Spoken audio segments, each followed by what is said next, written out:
Boa noite. Com muita satisfação que continuamos com os estudos da obra Autodescobrimento. É um prazer muito grande estar aqui. Trabalho oferecido em parceria com a Rede Amigo Espírita. E o interessante é observar que cada vez que o estudo começa, a sala vai ficando cada vez mais cheia, a divulgação vai crescendo, não só dos amigos que estão aqui acompanhando presencialmente, aquelas pessoas que estão acompanhando também pelo YouTube, o meu boa noite, pela Rádio Amigo Espírita, o meu boa noite. Você que está aí ouvindo o áudio pelo SoundCloud, após a palestra também, após o estudo, o meu boa noite. Algumas pessoas diferentes, outras que estão aqui desde o começo, tá? Virgínia de Porto Alegre, Ana Carolina da Irlanda, apesar do fuso horário estar aqui acompanhando também, Tânia, o Expedito, que está sempre junto, a Janete, o Sérgio, a Silvana Rodrigues, a Meire Santos, o Sérgio Teixeira, Maura Alice, Márcia Gomes, muito obrigado a vocês todos, ao Mauro Lute também. Vão ficando nomes já conhecidos aqui por mim, e quem sabe um dia não possamos nos encontrar numa palestra ou num seminário também presencialmente. Hoje, continuando então, esse é o estudo da obra Autodescobrimento, uma busca interior, escrita por Divaldo Franco com Joana de Ângeles. É uma realização da Rede Amigo Espírita e eu sou Vitor Antenori Rossi, o expositor. O estudo de hoje será o encontro de número 10. Estamos no capítulo 1, o ser real, e no subtópico 1.3, hoje a primeira parte, problemas da evolução. Nós já encerramos complexidades da energia e interação espírito-matéria. E agora vamos entrar nos problemas da evolução, que, ao que nos parece, não devem ser poucos, né?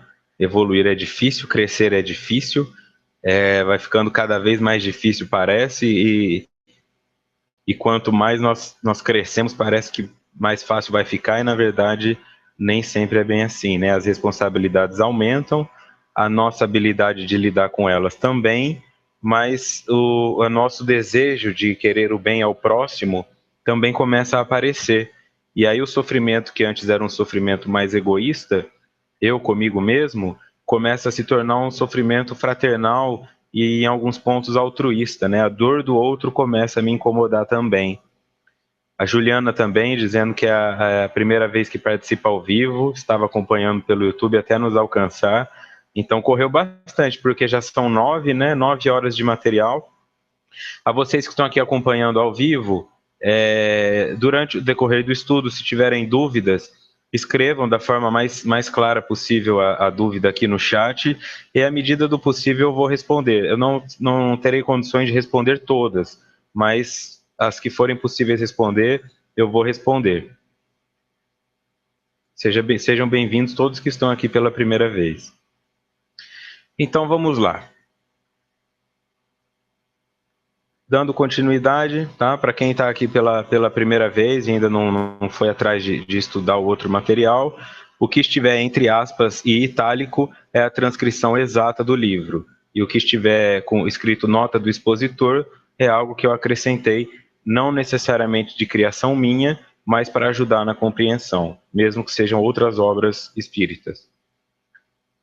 A semente portadora de vida, quando colocada para germinação, experimenta a compressão do solo e sua umidade, desenvolvendo os fatores adormecidos e passando a vigorosas transformações celulares. Quem estiver com dificuldade também, é só diminuir a qualidade do vídeo, tá? Se estiver travando. Aqui a Joana faz uma comparação, né? Uma analogia, e já começa um capítulo falando da semente. Tá? Estruturando que a semente é portadora de vida, Só que para que essa vida apareça, ela deve ser colocada para germinação. Então ela experimenta a compressão do solo e sua umidade, desenvolvendo os fatores adormecidos e passando a vigorosas transformações celulares. Percebam que aqui no texto eu grifei compressão, porque não deve ser fácil, né? Se nós nos colocarmos na posição de entender essa analogia, nos colocarmos na posição de semente, essa compressão é algo doloroso. O romper a semente é algo doloroso, tá? Para que isso que existe em nós, que é a vida, apareça, surja, seja em qual aspecto for, dos teus talentos, da sua criatividade, isso tem que passar por esse processo de germinação. E isso inclui a parte da compressão, né? Aquela situação onde nós nos sentimos pressionados pelo meio, pressionados a crescer. Deveria ser, em alguns momentos, um sentimento de acolhimento, mas não necessariamente o é. Então, se você está num momento de se sentir pressionado, será que esse emprego é o que eu tenho que fazer? Será que essas escolhas é o que eu estou fazendo? Eu já atendi várias pessoas por trabalhar com usuários de droga, pessoas que além de usuários de droga também trabalhavam no crime, e o desejo de parar de cometer crimes era maior do que o desejo de usar drogas. E eu reparava o quão difícil era para eles pararem de cometer os crimes, porque eles iam ter que começar uma vida nova. E eles estavam acostumados com certos confortos, com certo poder que a arma na mão dá. E abrir mão daquilo era difícil para eles também. Então, de forma geral, qualquer ser humano que esteja passando por uma situação, por um tipo de trabalho que vá contra os teus princípios, mas que você não queira deixar isso por dinheiro, esse sentimento de compressão também já pode significar que a essência que está dentro de você para fazer algo diferente está pronta para nascer. Procrastinar e deixar isso para depois não vai adiantar nada, só vai aumentar as chances de dessomatização. A tua consciência é responsável por te dizer em que hora deve ser dado o próximo passo, sempre.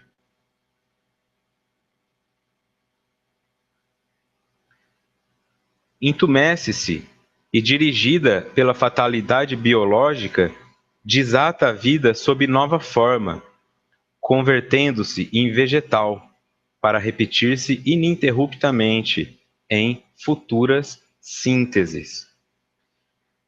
É importante ter essa noção clara do que eles estão dizendo.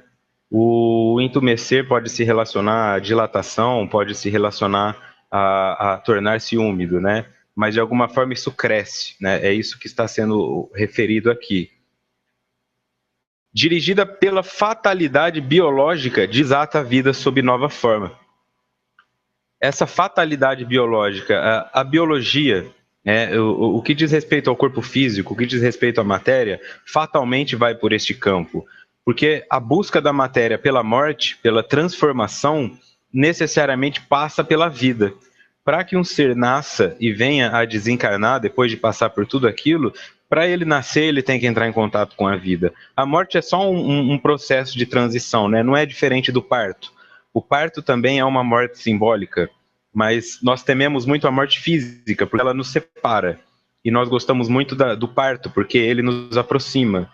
Mas, de forma geral, os espíritos que estão desencarnados sofrem também com o parto, porque é o momento em que aquele espírito que está ali próximo deles vai reencarnar. Então, é como se fosse uma morte também para eles, né? Isso nós temos na literatura espírita, em vários autores trazendo essa informação.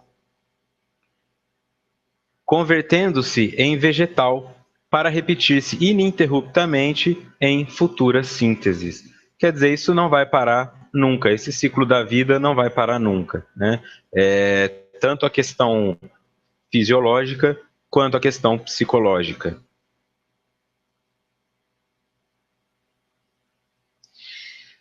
No Livro dos Espíritos, aqui uma nota do expositor, eu aviso que tem uma nota para aqueles que estão ouvindo pela rádio, tá? Para vocês que estão aqui, eu sei que está claro porque está escrito, mas para o pessoal que está na rádio é bom que eles saibam para não confundir o que é material do livro e o que é meu, ou colocado por mim. No Livro dos Espíritos, capítulo 3, item 2, Formação dos Seres Vivos, Allan Kardec refere o seguinte, pergunta o seguinte: de onde vieram os seres vivos para a Terra E a resposta: a Terra continha os germes que esperavam um momento favorável para desenvolver-se. Os princípios orgânicos reuniram-se desde o instante em que cessou a força de dispersão e formaram os germes de todos os seres vivos. Quer dizer, a Terra continha, mas eles esperavam um momento favorável para desenvolver-se. A Terra, então, era uma semente também. Os princípios orgânicos reuniram-se desde o instante em que cessou a força de dispersão e formaram os germes de todos os seres vivos. Estas forças de dispersão é um outro assunto, isso seria uma coisa mais aprofundada. A minha sugestão para quem quer se aprofundar nessa parte de criação da Terra é que leia a Gênese, a outra obra de Kardec. Em alguns livros ela vem como a Gênese, os milagres e as predições segundo os espiritismos. Em outros vem escrito só a Gênese, ok? Então, nessa obra, eles retratam exatamente a criação, como o universo foi criado, todo o processo de transformação. Isso vai esclarecer para quem tiver alguma dúvida nesse sentido.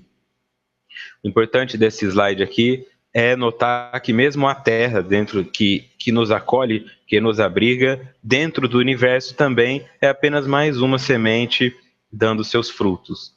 E essa noção de que somos apenas nós que estamos habitando o universo é uma noção egocêntrica, é uma noção errônea, justamente por esse motivo. Porque a Terra também é só mais uma semente nesse imenso campo. Isso, quando eu falei da reencarnação, da dificuldade da reencarnação, a Silvana trouxe uma obra óbvia, né? Assim, que às vezes até escapa. O Nosso Lar tem claro isso, né? Como eles sofrem quando a matriarca precisa voltar, né? Uma pessoa muito querida que acaba precisando voltar e eles enxergam aquilo também como se fosse uma morte. Voltando ao livro, a criatura humana, de alguma forma fadada à perpetuação da espécie e à sua planificação, encarna-se, reencarna-se, repetindo as façanhas existenciais até atingir o clímax que a aguarda. A criatura humana, de alguma forma fadada à perpetuação da espécie e à sua planificação.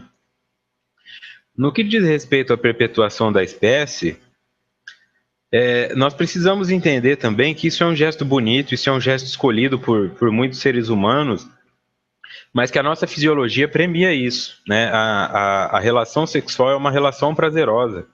Ela libera endorfinas e ela libera hormônios, ela libera coisas que nos fazem sentir prazer, um prazer que muitas vezes não é alcançado com mais nada. Alguns conseguem alcançar um prazer similar fazendo uso de drogas. Mas a questão é levar só essa reflexão. Por que a fisiologia humana precisa que o método reprodutivo seja tão prazeroso? Será que se isso não fosse algo prazeroso, as pessoas buscariam tanto? Porque aí já não existiriam, por exemplo, as gravidezes indesejadas, não existiriam os acidentes, não existiriam coisas desse tipo, seriam apenas os nascimentos planejados. Com certeza, isso assim é uma constatação, né? A Terra não teria os 7 bilhões de habitantes que tem. Então, eu acredito que à medida que nós formos evoluindo, essa necessidade de nos oferecer um prêmio em troca da perpetuação da espécie venha a desaparecer, né? E nós entendamos que nós estamos aqui também para trazer um outro espírito, para que ele também tenha o espaço dele e a parte da sexualidade vá ficando em segundo plano.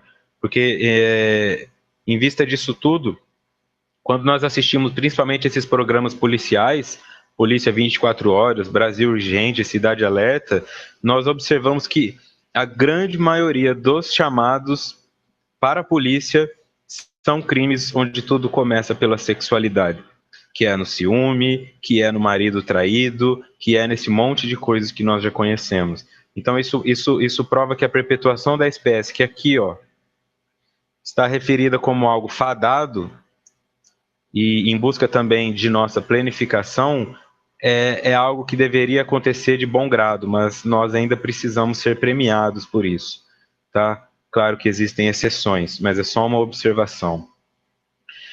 Encarna-se, reencarna-se, repetindo as façanhas existenciais até atingir o clímax que eu aguardo. Essa repetição é difícil, né, entender por que muitas vezes a pessoa se pergunta por que os fatos ficam repetindo na minha vida. Eu fui traída várias vezes, eu fui roubado várias vezes, todo projeto que eu começo termina mal, toda sociedade que eu entro termina mal. Tem um porquê disso, né? E a mesma experiência, o mesmo fenômeno, muitas vezes ele nos dá várias experiências. Quem tem filho sabe disso. Você tem um filho, morre de medo do primeiro, né? Não vai dar conta, não vai dar conta. Aí viu que deu conta, ele tá lá com 1 ano e meio, 2 anos, você fala, pronto, já dá para ter o segundo, porque agora eu dou conta. E aí, às vezes, do segundo não dá, porque algumas coisas mudam. É a mesma coisa, é um filho, mas o que ele te ensina, às vezes, é completamente diferente. O que você aprendeu com um, talvez já não sirva para o outro, né? Então, de forma geral, quando nós vamos repetindo essas experiências, das duas, uma.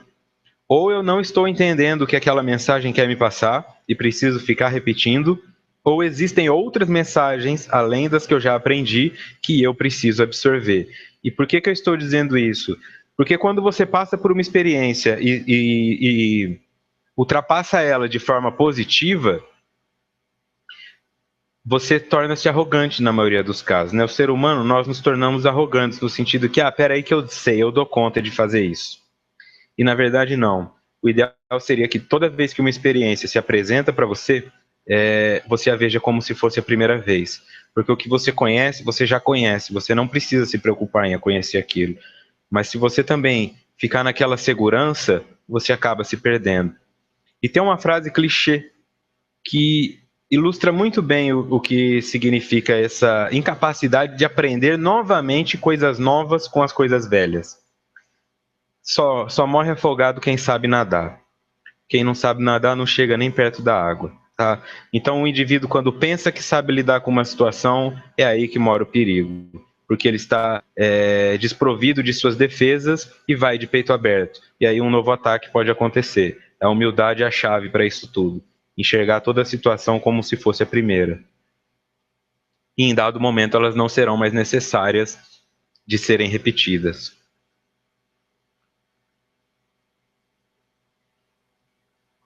Em cada etapa nova, remanescem as ocorrências da anterior, em uma cadeia sucessória natural. Cada etapa nova, remanescem as ocorrências da anterior. Portanto, aquilo que você aprendeu serve como bagagem, em uma cadeia sucessória natural. Se você souber fazer essa leitura de ir aproveitando para crescer, fica mais fácil e cada vez mais sólido. E existe também o oposto. Aqueles indivíduos que se abstêm do aprendizado. É uma pessoa que fala assim, eu não vejo a hora de me formar, e aí eu não vou mais, eu vou sair de casa, meus pais nunca mais vão falar comigo, eu vou embora dessa cidade que eu odeio, e vou ganhar minha vida em outra cidade. Esse é um indivíduo que não está fazendo bom uso da sua experiência. O passado são as raízes, e raiz sem árvore não sobrevive. É importante, então, que eu tenha em mente que eu preciso do meu passado para que eu diminua o sofrimento das experiências que venham, mas eu também não posso usá-lo como um escudo com relação a elas. Essa é a diferença. Eu tenho que estar preparado para coisas novas. Eu tenho que usar o meu passado para passar essa experiência e respeitá-lo sempre. Eu sempre coloco isso para os meus clientes. Quando você diz que na sua adolescência você agiu de forma errada, ou alguns usam até termos mais pesados, como na minha adolescência eu fui um idiota, você está olhando para o seu adolescente e dizendo para ele que ele é um idiota. Porque ele existe em você ainda. Se a tua criança pode te ferir, se a tua criança ainda existe em você, o que você sofreu na infância ainda te dói hoje, como é que o seu adolescente não existe? Chamá-lo de idiota, um garoto, uma garota de 14 anos que só tinha aqueles recursos para tomar uma decisão e tomou a melhor possível, é ignorar, é desrespeitar a sua própria história. E sem a sua adolescência, você perde a tua capacidade de agredir o meio, de confrontar, de criar coisas novas, de formar formar o seu núcleo, né, de ser um centro de alguma coisa. Nós precisamos da nossa infância, principalmente pela imaginação, pela criatividade, pela habilidade de nos divertir com pouco, e precisamos da nossa adolescência pelo ímpeto, por aquela arrogância positiva direcionada no sentido de enfrentar sistemas para que nós possamos encontrar o nosso meio. Quem corta sua raiz vira um adulto metódico que só come sempre a mesma pizza no mesmo lugar, na mesma cadeira, chamando o mesmo garçom, não tem alteração na sua lógica de vida, torna-se um robô. Pode ser que se torne milionário, famoso, mas em sua essência é uma pessoa que cresce pouco comparado àqueles que mantêm o passado vivo.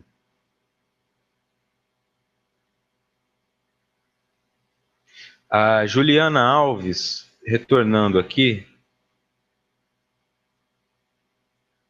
coloca uma pergunta. Como a gestante, parturiente ou puérpera pode auxiliar o espírito reencarnante neste processo doloroso de renascimento no corpo físico? Juliana, um primeiro passo é algo que eu coloquei no seminário que eu apresentei esse fim de semana em Rio das Ostras, que está na Rede Amigo Espírita. Parto normal é o primeiro passo. E aí você já evita algumas características psicológicas que afetam os que nascem de cesárea, tá? Uma insegurança maior do que aqueles que nascem de parto normal. Durante o processo de gestação, conversar com aquele espírito, não no sentido linguístico da coisa, mas na emanação de amor, na emanação de mostrar para ele, pelo tom de voz, pela vibração que emite, que ele está seguro. E o Evangelho no lar. O Evangelho no lar é algo extremamente importante, porque você vai permitindo que ele receba alguns passes, que ele receba algumas influências positivas que você talvez não consiga fazer sozinha. Agora, quando ele chegar aqui, tem aquele desespero, só que ao mesmo tempo o esquecimento. Então, a partir do nascimento, se ele já tem a sua voz, a voz do pai, como duas vozes positivas que lhe dão segurança e o acolhem de forma positiva, ele já vai ter um passinho um pouco melhor, né? Uma segurança um pouco melhor com relação àqueles que não tiveram isso. E aqui, voltando o expedito, antes de prosseguir, pergunta com relação à sexualidade que foi tratada. Vitor, a sexualidade reprimida pelas sociedades como um todo, inclusive as religiões oriundas do judaísmo, não seriam um entrave para lidar melhor com a sexualidade? Expedito. Deixa eu voltar aqui porque ficou sobreposto. Sim. A religião tenta trazer o conceito de importância do que é a sexualidade. E aquelas regiões que são baseadas no Velho Testamento, que não reconhecem a vinda de Cristo como Messias, elas são religiões que se baseiam principalmente no livro Levítico, que é um dos livros de Moisés. Moisés também escreveu 5 livros, assim como Kardec. E um deles é o Levítico, que é o livro das leis. Nesse livro das leis estão leis que para aquela época deveriam funcionar, mas que para hoje elas são machistas, elas são homofóbicas e elas entendem até a sexualidade própria, no caso a masturbação, como um pecado que te afasta de Deus. Então, essas religiões condenam isso, mas elas tomam como base o Velho Testamento. Então, não é que haja uma ignorância com relação à aplicação da lei de Deus. Eles apenas ignoram o Novo Testamento. E ao ignorar o Novo Testamento, eles têm que ficar com aquilo que lhes é dado, que é o Velho Testamento. E, portanto, não é errado o que eles estão fazendo nesse sentido, porque eles seguem realmente o que está escrito lá. Só que isso acaba gerando esta repressão sexual, essa energia sexual reprimida, se não sublimada, ou seja, transformada em algo criativo, leva o indivíduo a heteroagressão, leva a comportamentos de risco e tudo isso que nós observamos por aí. mas não é uma culpa só da religião, é a moralidade de forma geral.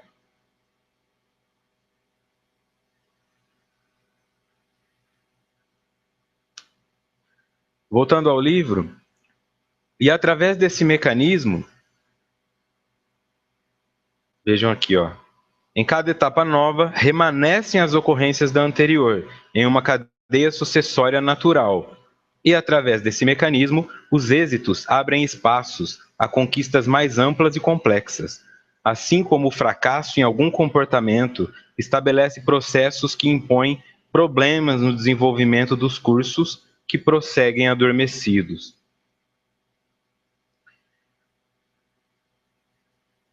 Os êxitos, ou seja, os sucessos abrem espaços a conquistas mais amplas e complexas. Quer dizer, à medida que eu evoluo, que eu aceito esse processo de evolução normal e eu consigo entender e eu consigo crescer, porque eu tive um aprendizado, aí eu passo a ter uma chance de aprender algo maior ainda, tá? E esse conhecimento também nos refere o seguinte: quanto mais eu sei, menos eu sei. Porque à medida que eu amplio o que eu conheço, eu amplio a área que toca o meu desconhecido. E naturalmente, quando eu vou lá e estudo matemática básica, eu descubro que existe a intermediária. Aí eu estudo a intermediária, eu descubro que existe a avançada. E quando eu me der conta, eu estou tentando estudar todo o universo através da matemática, e se eu não tomar cuidado, eu enlouqueço. Porque quanto mais eu busco conhecimento, mais o desconhecido me alcança. Então, naturalmente, se eu consigo êxito em alguma coisa, isso abre espaço para que eu consiga êxito em outras. Só que agora são coisas mais amplas e complexas. Assim como o fracasso em algum comportamento estabelece processos que impõem problemas no desenvolvimento dos cursos que prosseguem adormecidos. Então, o que eu entendo aqui? Se eu sou bem-sucedido, eu alcanço novos espaços onde eu posso ser bem-sucedido. E se eu fracasso, isso atrapalha o meu processo, porque gera em mim um medo, né? Então eu falo, eu tentei, fracassei, não vou tentar de novo, que é um outro erro. É justamente por ter fracassado que você vai tentar de novo. Porque o que você enxerga como fracasso é o teu orgulho dizendo. A humildade diz que aquilo foi um aprendizado. Não existe fracasso. O único fracasso para o indivíduo é ficar parado. Fazer nada é assumir o fracasso. Então, aquele indivíduo que não lê nada diferente, não assiste nada diferente, não faz nada diferente, ele acaba sofrendo menos com questões existenciais do que aqueles que buscam. Eu acredito que muitas pessoas alcançaram a religião, espírita ou não, pela dor. Perderam alguém, sofreram uma doença e aí acabaram se reencontrando com Deus. Tinham uma dor que era aquela doença, aí foram buscar respostas, acharam, nossa, o Espiritismo respondeu, vou ler os 5 livros de Kardec, ou então vou ler Violetas na Janela, vou ler Nosso Lar, e depois que você acaba de ler, você descobre que você não sabia nada. E aí você passa a ter uma dor maior ainda. Nossa, eu preciso ler mais, eu preciso ler mais, eu preciso ler mais. E essa angústia é uma angústia positiva, porque é a angústia do crescimento. Aquele indivíduo que vive na zona de conforto não sabe o que é isso. Aí, muito bom, né?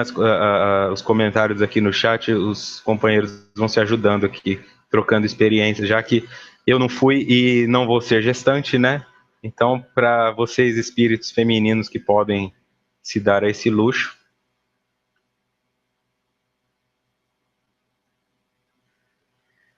Nota do expositor. Quando fatos do passado não podem ser convertidos em memórias sólidas, novos significados não podem ser produzidos. E isso influencia o surgimento de fracassos psíquicos até que se concluam. Dessa forma, o que não foi concluído em uma geração se transmite às seguintes. Então, aquela situação que aconteceu no passado, aqui quando se refere a não podem ser convertidos em memórias sólidas, novos significados não podem ser produzidos. Por que não é memória sólida? Ela acaba se tornando uma memória flutuante. Quando acontece um trauma na vida do indivíduo, de agressividade, que ele começa a fazer aquilo com as pessoas próximas a ele, e você vai perguntar, mas por que você agride a sua esposa? Por que você grita com ela? Por que você xinga o seu marido? Por que você briga com seus filhos? Eu não vou falar por que você chuta o cachorro, porque eu recebi uma mensagem dizendo para eu parar de chutar cachorros nos exemplos, que eu já chutei muito cachorro nos exemplos nesse estudo, ok? Então eu vou procurar algum outro animalzinho de estimação para esse rapaz que chega em casa nervoso descontar a sua agressividade, ok? Então os cachorros vão ser poupados nos próximos estudos. Mas o indivíduo vai lá e começa a agredir a família dele, porque ele sofreu isso na infância. Mas essa memória não se tornou sólida, então ela não pode produzir um significado. E isso influencia o surgimento de fracassos psíquicos. A pessoa passa a ter muita dor com relação àquilo.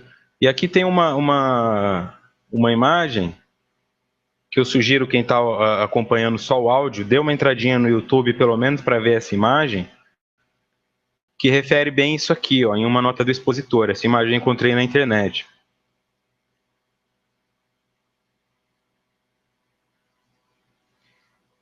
A criança está ali prestes a apanhar do pai porque derramou leite. Esta criança se torna um adolescente que olha para essa infância com raiva, com desprezo. Que se este adolescente se transforma em um adulto jovem com um sentimento ruim. Observe o rapaz ali do meio, como ele está tentando controlar aquela agressividade. Ele já começa a entrar nas fases maiores da idade adulta, já como um ser irado, com muita raiva. Se torna um adulto por completo e volta a agredir o próprio filho, que na verdade é ele, sempre foi ele. Então essa imagem aqui é uma imagem muito forte que eu usava nas aulas de transgeracionalidade, de a terapia sistêmica familiar na faculdade. E ela reflete muito bem o que é isso, né? Essa manifestação, ela é exatamente o indivíduo com a mesma roupa, para mostrar que esse pai que bate no filho, na verdade é o filho que apanhou do próprio pai. E este ciclo nunca termina até que alguém tenha a coragem de fazer o sacrifício. Isso é o cristianismo aplicado.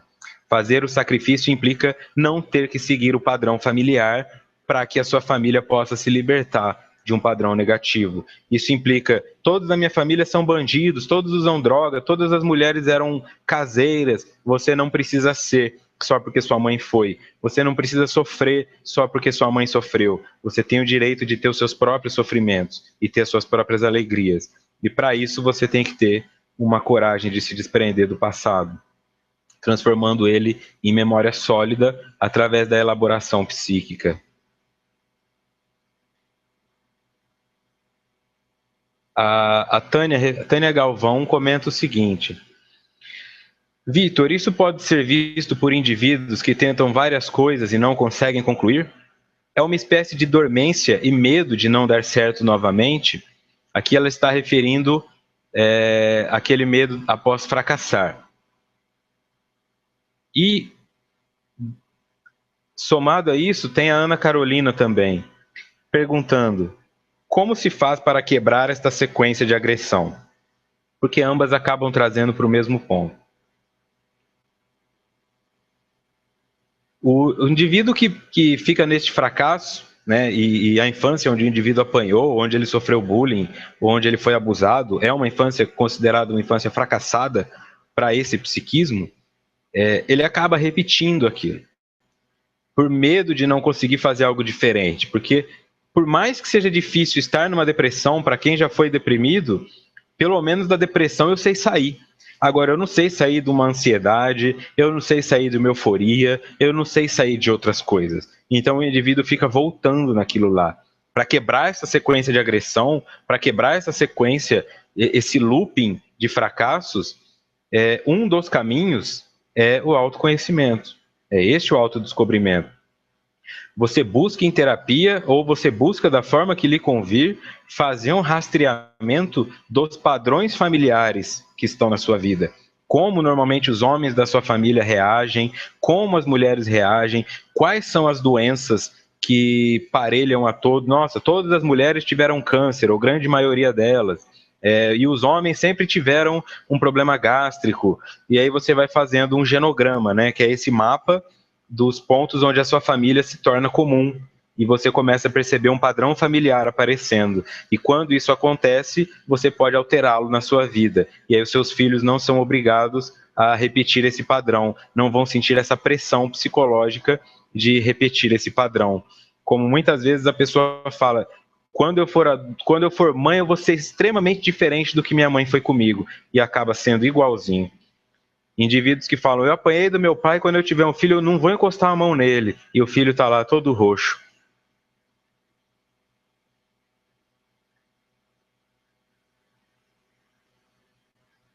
Continuando, esmagada pelas evocações inconscientes do agravamento da experiência, ou sem elas, a criatura caracteriza-se psicologicamente por atitudes de ser fraco ou forte, segundo James. Essa citação de Joana está lá no fim. Como decorrência do treinamento na luta que foi submetida, podendo bem ou mal enfrentar os dissabores ou as propostas de crescimento, e graças a essa conduta se torna feliz ou atormentado. Deixa eu destacar algumas coisas aqui primeiro no chat. Bom, esmagada pelas evocações inconscientes do agravamento da experiência, ou sem elas, a criatura caracteriza-se psicologicamente por atitudes de ser fraco ou forte, como decorrência do treinamento na luta que foi submetida, podendo, bem ou mal, enfrentar os dissabores ou as propostas de crescimento, e graças a essa conduta se torna feliz ou atormentada. Aqui está dizendo o seguinte: nós vamos passar por coisas. Eu vou passar por coisas e vocês vão passar por coisas iguais. A única diferença entre elas é como cada um vai lidar com isso. Sou eu que defino se eu vou ser feliz ou triste, baseado em como eu interpreto os eventos que acontecem comigo. Se eu fico pressionado pelos fracassos anteriores e nem consigo mais dar o próximo passo, aí eu já fracasso antes mesmo de começar. Porque eu temo o outro, né? Eu respeito demais as outras coisas e esqueço do meu valor. Eu vi uma entrevista do Guga extremamente interessante que ele ia enfrentar o Pete Sampras, que é uma das lendas do tênis até hoje, e ele disse que antes de entrar em quadra, por se tratar do número 1 do mundo, de uma lenda viva, ele já perdeu o jogo. Ele disse que a primeira vez que ele enfrentou o Pete Sampras, ele entrou em quadra já derrotado, porque ele não se imaginou capaz de vencer aquele homem. E no fim das contas, o Guga acabou ganhando o título de campeão mundial no ano de 2000, vencendo o último torneio somente com os melhores. Então, ele elaborou aquela dor, ele elaborou aquele sofrimento, e ao invés de ficar repetindo infinitas derrotas para aquele adversário, ele foi lá e o venceu, e ocupou o lugar dele.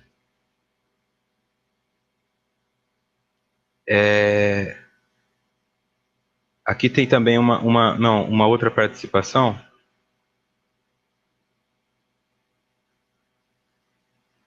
da Silvana Rodrigues.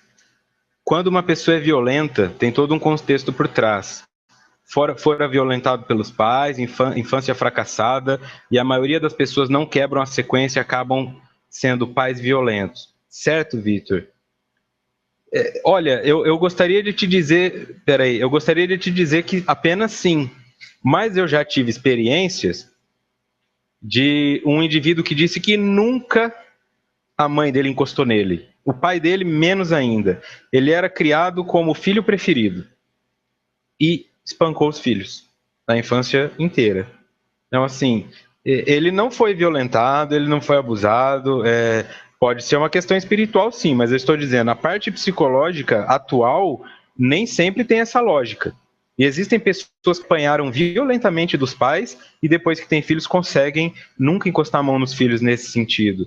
É o que eu estou dizendo, ou que o estudo está trazendo. Tudo diz respeito de como eu elaboro o sofrimento ao qual eu fui submetido. Se eu enxergo isso como aprendizado, se eu enxergo isso como injustiça.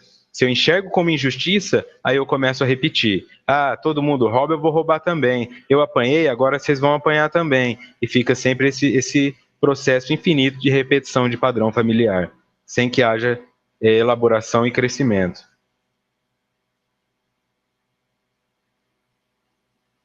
Ninguém se encontra isento do patrimônio de si mesmo, como resultado dos próprios atos. Ninguém é ninguém. Isso inclui Jesus, isso inclui Joana de Ângeles, isso inclui Allan Kardec. Ninguém se encontra isento do patrimônio de si mesmo. O patrimônio de Jesus já dura em torno de 2.000 anos. Quer dizer, mas ele construiu isso. É o patrimônio dele. Durou 2.000 anos. O patrimônio de Hitler talvez dure 2.000 também. Só que é o patrimônio negativo, mas não deixa de ser um patrimônio. Ele sempre vai ser o espírito que encabeçou um holocausto. Disso não tem como fugir. Então a pergunta é: e eu? O que estou fazendo? Que patrimônio estou deixando? Porque esse patrimônio é resultado dos meus atos. Eu estou conseguindo produzir alguma coisa de bom nos meus filhos? Começa por você, né? Que patrimônio você está deixando para você? Tem uma outra palestra também minha, onde eu trabalho o tema caridade para consigo mesmo. Trabalhando em cima desse tema, né? O que você está deixando para você? O que a sua próxima encarnação vai ter? Ela vai ter um diabetes porque você se entupiu de açúcar nessa? Ela vai ter uma dor nas costas porque você se arrebentou nessa aqui ao não fazer atividade nenhuma? O que você está deixando para você? E aí você transfere para os arredores. E o que os seus filhos vão ter como patrimônio? Lá no seu velório, eles vão estar chorando de saudade ou brigando pela herança? Ou não vão nem estar lá, porque você não faz diferença? Como é isso na sua vida, né? Vale a pena, às vezes, brigar com o seu irmão, que é alguém que você partilhou a infância, por causa de uma casa, de uma herança? Vale a pena se afastar dos seus pais, porque vocês se desentenderam numa questão religiosa? Começa a refletir sobre isso tudo, porque estas atitudes trarão consequências, e esta consequência é o teu patrimônio. E sendo teu patrimônio, vai ficar de herança para a sua próxima encarnação e também para aqueles que dependem de você hoje. Porque ninguém se encontra isento disso.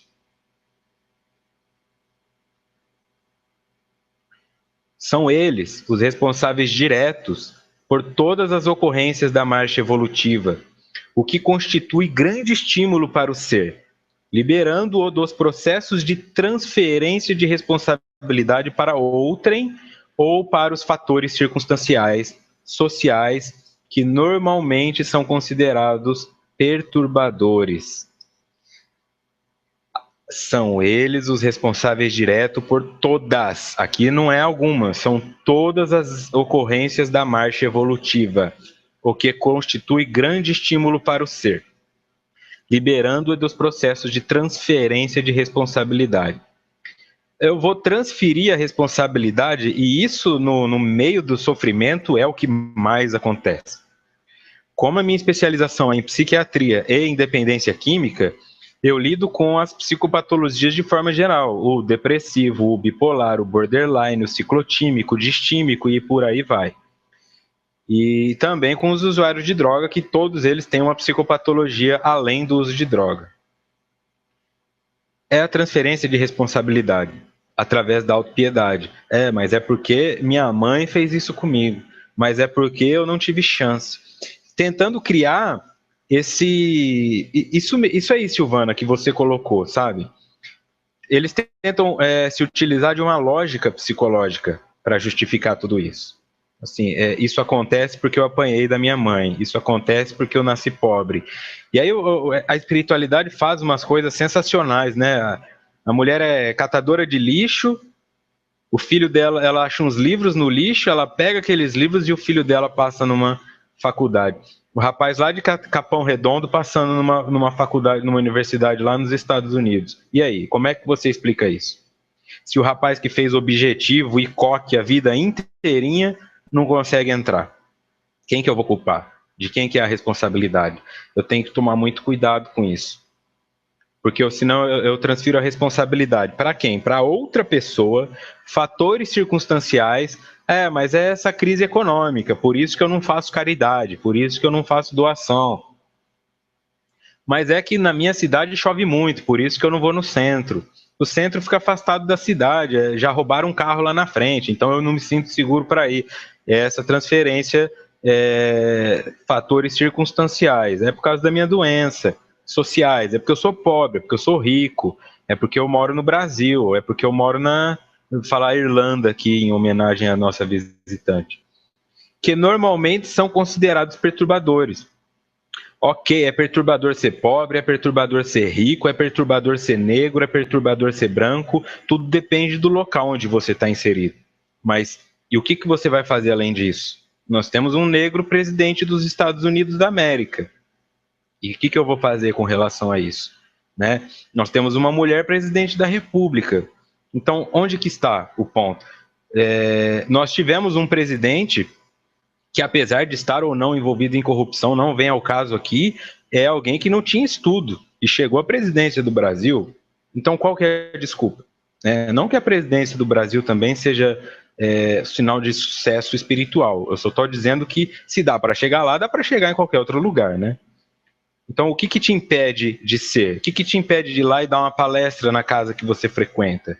O que, que te espera de ir lá picar cenoura para ajudar a fazer a sopa? Ficar olhando as crianças? É porque as crianças são pobres e algumas têm piolho? O que, que te impede de vir fazer o que você veio fazer aqui? Estes são os questionamentos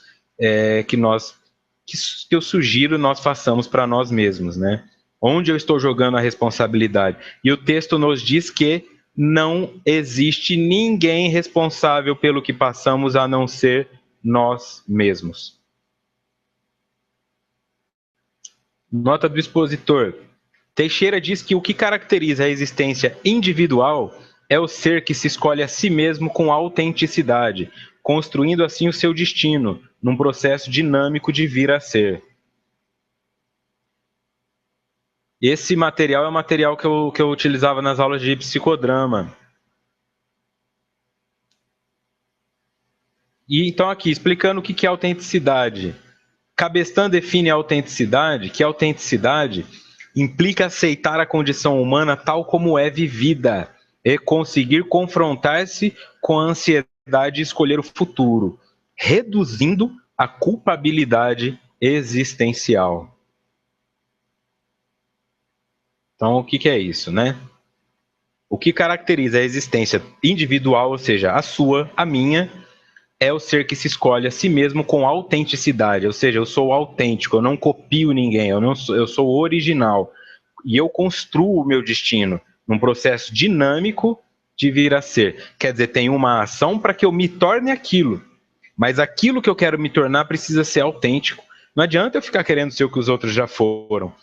E nisso eu trago de novo um ensinamento que a queridíssima Sueli Caldas Schubert me deu na única oportunidade que tive de encontrá-la pessoalmente, em que ela deu um seminário e ela falava: as pessoas ficam querendo os mentores dos outros. Quer o Emmanuel, quer a Joana de Ângeles. Por que, que você não vai descobrir qual que é o seu? Por que, que você não ajuda o seu a também construir a história dele, ao invés de ficar só querendo o que já é dos outros? Só acreditam nesses espíritos, acreditam que nada mais serve no universo. Então é isso, né? Não fique buscando copiar os outros. Não fique tentando ser um Divaldo Pereira Franco, porque ele não começou com a idade que ele tem hoje. Ele teve seus 5, seus 10, seus 15 anos, ele bateu de frente com portas que se fecharam, ele teve que perseverar. Aí é fácil agora querer o mentor dele, querer trabalhar lá na casa dele, junto com ele. Mas constrói a sua história, né? Não fica preso nessa repetição. A Ana aqui pergunta: o medo, Ana Carolina Manzano, o medo seria o que mais impede a gente de fazer algo? Aí eu te digo uma coisa: falar isso seria transferir a responsabilidade para o medo. E acabamos de ouvir que não pode fazer isso. Então, não é o medo, né? Porque o medo ainda é uma criação nossa. Eu só temo o que eu desconheço. Quando eu conheço alguma coisa, eu não temo mais ela. Então, se eu tenho medo de alguma coisa, é porque eu ainda não me dispus a ir conhecê-la. Eu não li sobre isso, eu não tomei coragem para ir lá. Então, mesmo o medo ainda é uma responsabilidade minha, porque sou eu o responsável por não enfrentá-lo.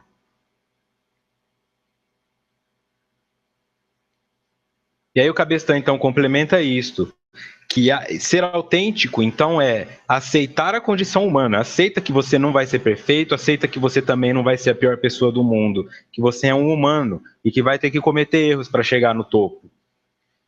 E mais erros ainda para se manter lá.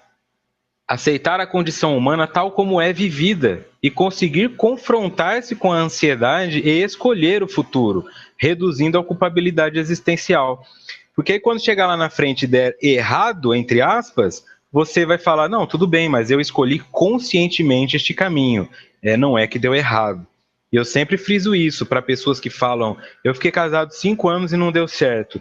Deu certo por 5 anos. Quantas coisas na tua vida você fez por 5 anos? Você acha que ficar casado por 5 anos foi errado? Não foi. Teu casamento não fracassou. Teu casamento durou 5 anos e terminou. Apenas isso, tá? Então, este sentimento de que eu tenho que morrer com as coisas para que elas tenham dado certo é uma ilusão. As coisas dão certo, seja por um dia ou pela vida inteira, mas tudo tem um ciclo. E eu devo ficar tranquilo com relação a isso. Mesmo quando os imperativos genéticos esculpem situações orgânicas ou psíquicas constritoras no indivíduo, estes se derivam da conduta pessoal anterior e devem ser considerados como estímulos ou métodos corretivos, educacionais, a que as leis da vida recorrem para o aprimoramento dos seres humanos. O que está dizendo aqui?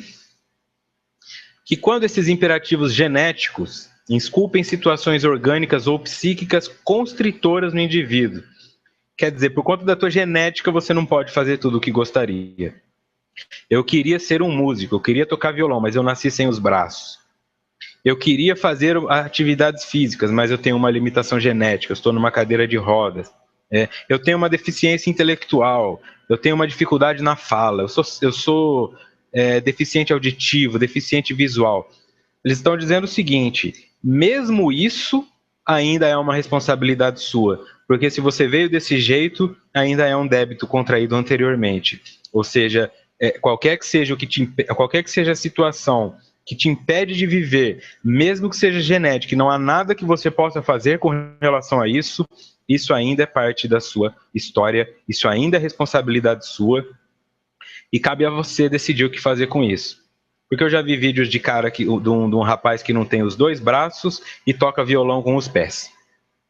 Você assiste uma Paralimpíada e você vê o rapaz que só tem as 2 pernas lá ganhando uma medalha de ouro. E eu não consigo fazer 30 minutos de atividade física por dia.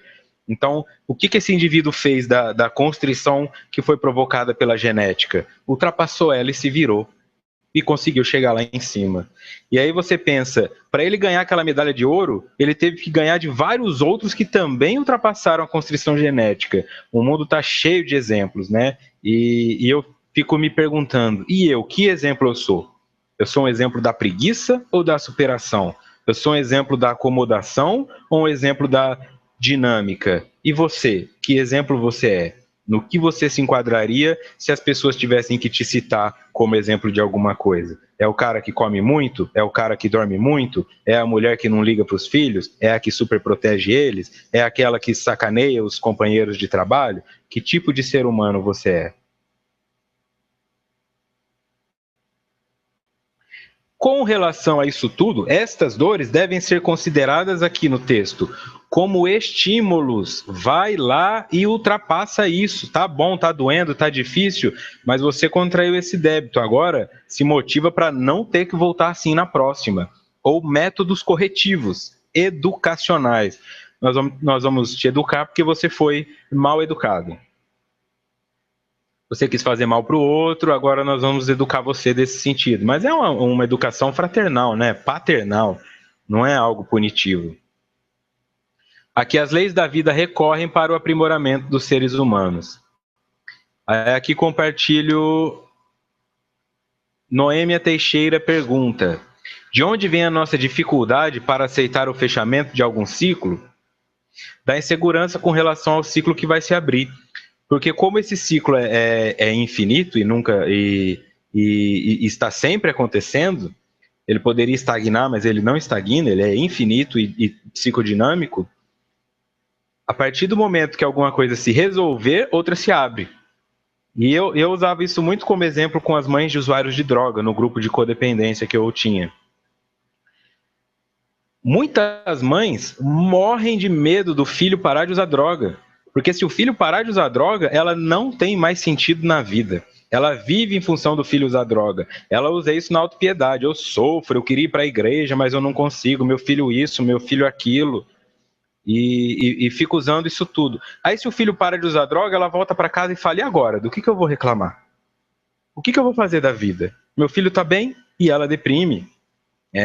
Aquela síndrome do ninho vazio, de mães que ficam com medo quando o filho sai de casa e vai para a faculdade, é um pouco disso aí.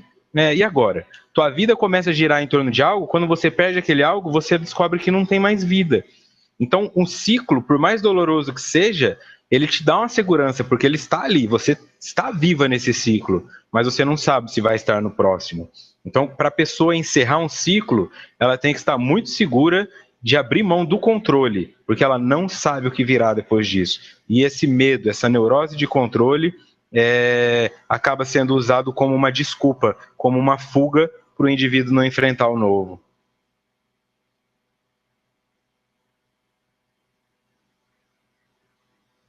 O estado de humanidade, voltando ao texto, o estado de humanidade já é conquista valiosa no curso da evolução. No entanto, é o passo inicial de nova ordem de valores, aguardando os estímulos para desdobrá-los todos, que jazem adormecidos. Deus em nós, para a aquisição da angelitude. Esse trecho nos diz o seguinte: o estado de humanidade já é conquista valiosa no curso da evolução. Você pode dizer assim, eu sou o pior ser humano que existe, só que antes de ser ser humano você foi outra coisa, tá? Você esteve ali no campo dos elementais, você esteve no campo animal, você esteve no campo vegetal, você esteve no campo da energia, do princípio vital apenas. Se você conseguiu chegar a ser um ser humano, isso já é um avanço. E por nós estarmos no ano 2000, tecnicamente no ano 2000, de um planeta com uma tecnologia relativamente avançada, isso se nós formos nos comparar com os nossos próprios povos antigos e com os aborígenes, então, quer dizer, dá para estar muito abaixo do que nós estamos. Estar aqui já não é para qualquer um. Por mais que você olhe para o indivíduo e fale, esse indivíduo é um hediondo, esse indivíduo é um criminoso, ele ainda assim tem um mérito, porque ele se tornou humano. E está no planeta Terra, que não é um planeta primitivo, não é mais um planeta de provas e expiações e já está na transição para um planeta de regeneração. Isso não é pouca coisa.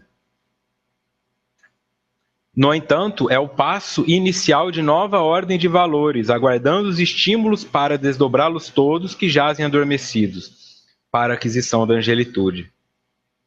Este passo que nós estamos é para começar uma coisa nova. Pronto, agora que nós somos humanos, vamos aguardar os estímulos que são esses sofrimentos, que são esses aprendizados, para que nós possamos crescer. Porque Deus está em nós, Ele é onipresente. Então Ele está em todos os lugares ao mesmo tempo, inclusive dentro de mim. Estando dentro de mim, eu só preciso que Ele seja estimulado para aparecer. E só que quando a dor vem, ao invés de transformar aquilo em algo positivo, muitas vezes eu trago o arquétipo, né? A figura do demônio, que seria a manifestação negativa de sombra que existe em mim, e me afogo na autopiedade, me afogo na transferência de responsabilidade, ao invés de ser senhor, senhora da minha própria evolução.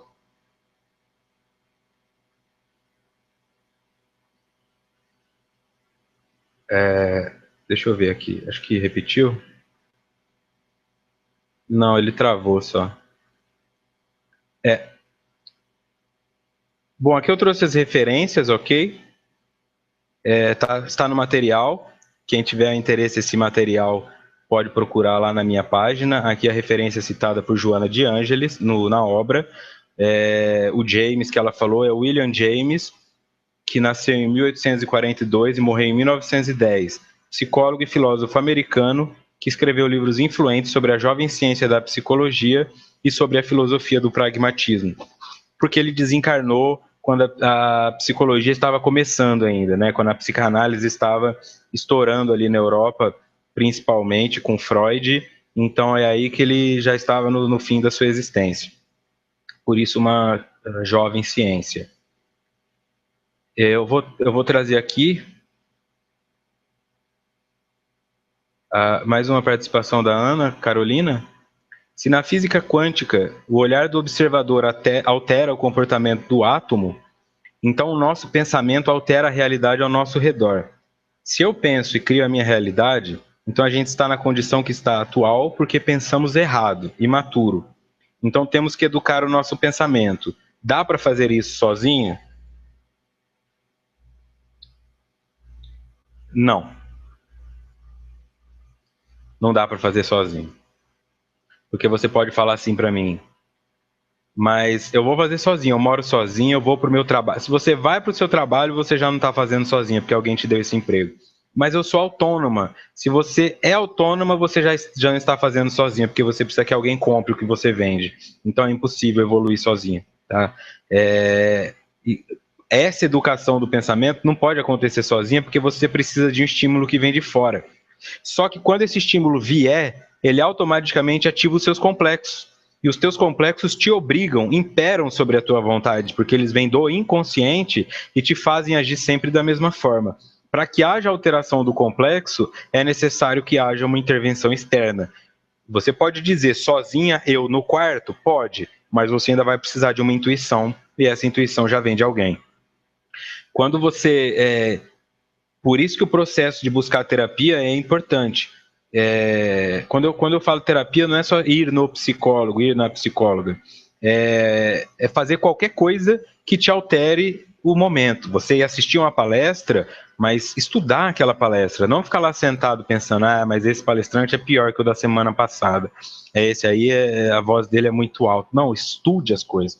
Não leia 50 livros espíritas como se fossem apenas romances. Estude cada um deles.